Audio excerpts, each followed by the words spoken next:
ফের এসআইআর আতঙ্কে মৃত্যুর অভিযোগ এবার মাথাভাঙায়। অসুস্থ হয়ে ব্যক্তির মৃত্যু হয়েছে। এসআইআর আতঙ্কের জেরেই অভিযোগ করেছে পরিবার।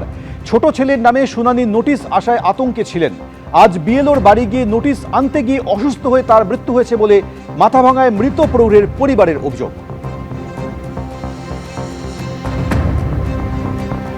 অন্যদিকে ভোটের মুখে ফের উত্তপ্ত হয়ে উঠল ভাঙড়। আইএসএফ এবং টিএমসির মধ্যে সংঘর্ষে ঝরল রক্ত। ভাঙড়ের কাটাডাঙ্গায় ব্যাপক বোমাবাজি হয়। আহত হয়েছেন দুপক্ষের বেশ কয়েকজন। ঘটনাস্থলে যায় উত্তর কাশীপুর থানার পুলিশ। এরপর পরিস্থিতি নিয়ন্ত্রণে আসে।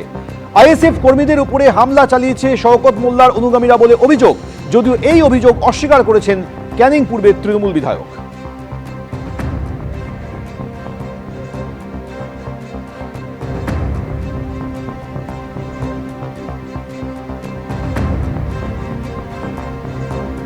মূল মাস্টারমাইন্ড হলো শওকত মোল্লা। ওই নটোরিয়াস ক্রিমিনাল যতদিন থেকে দায়িত্ব পেয়েছে ততদিন থেকে একে দফায় দফায় উত্তপ্ত করছে ভাঙড়। ভাঙড় মানে শান্ত, ভাঙড় মানে অশান্ত না। এই শওকত মোল্লা, এর আগে আরাবুল ইসলামরা ছিল, এর আগে কাইজার আহমেদরা ছিল। কই কারো বাড়িতে হামলা করেছে? একজন নিজে পঞ্চায়েত সমিতির মেম্বার হয়ে যদি নিজের আব্বা মাকে সুরক্ষিত না করে, আমি নিজে সুরক্ষিত নেই। আমাকেও মারা হয়েছে ওই একই জায়গায় কদিন আগে। এখনো পর্যন্ত পুলিশ কোনো স্টেপ নেয়নি।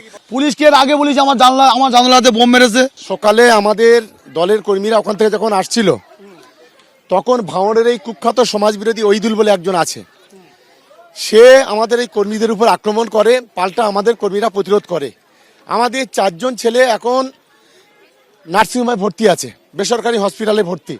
তারা প্রথমে জিরন কাছে যায়, ওখান থেকে ফরওয়ার্ড করে কলকাতায়, কিন্তু কলকাতা না গিয়ে তাদেরকে প্রত্যেকে নার্সিংহোমে ভর্তি করা হয়েছে। হুগলিতে বসে নওশাদ যখন ভাঙড়ে পায়ের তলা থেকে জমি সচ্ছে, তখন ওখান থেকে বসে এখানে উস্কানি দিয়ে এখানকার মানুষের বোমাগুলি বন্দুক দিয়ে প্রতিনিয়ত এই অরাজকতা বিশৃঙ্খলা তৈরি করছে।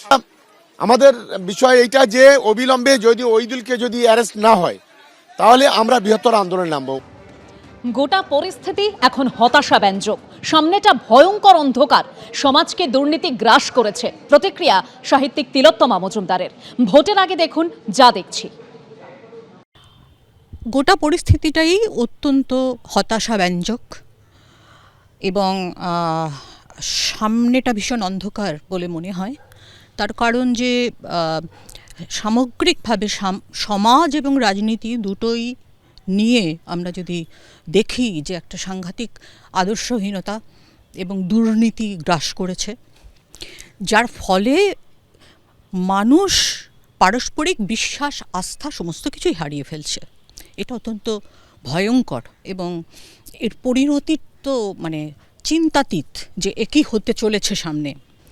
চতুর্দিকে অনিশ্চয়তা, দুর্নীতি এবং আশাভঙ্গের এই যে পরিস্থিতি, এখানে দাঁড়িয়ে মানুষ কি আশা করে কাকে নির্বাচন করবে এই বিষয়ে সাংঘাতিকভাবে তারা বিচলিত এবং একেবারেই সিদ্ধান্তহীনতায় ভুগছেন বলে আমার মনে হয়।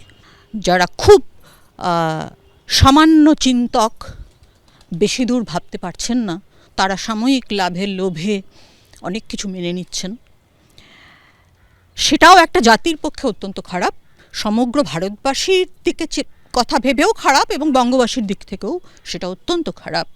একটা জাতির মেরুদণ্ড যখন আঘাতপ্রাপ্ত হয়, তখন সেই জাতির একটা সার্বিক অবনমন ঘটে।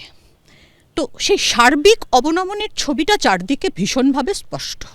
এবিপি আনন্দ, এগিয়ে থাকে, এগিয়ে রাখে।